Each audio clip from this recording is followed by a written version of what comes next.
নমস্কার। কবি সুকান্ত ভট্টাচার্যের একটি মোরগের কাহিনী।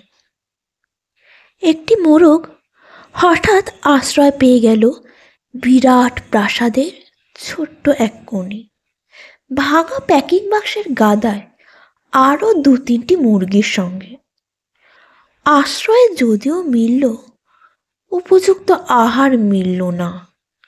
সুতীক্ষ্ণ চিৎকারে প্রতিবাদ জানিয়ে গলা ফাটালো সেই মোরগ ভোর থেকে সন্ধে পর্যন্ত।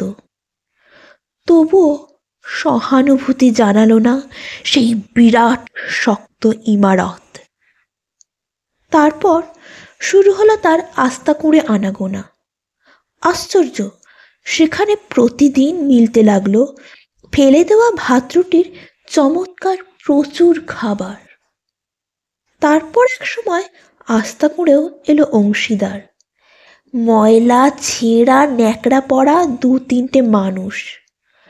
কাজেই দুর্বলতর মোরগের খাবার গেল বন্ধ হয়ে।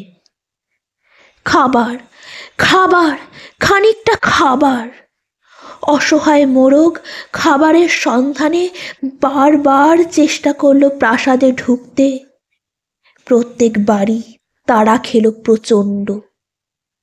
ছোট্ট মোরগ ঘাড় উঁচু করে স্বপ্ন দেখে প্রাসাদের ভেতর রাশি রাশি খাবার।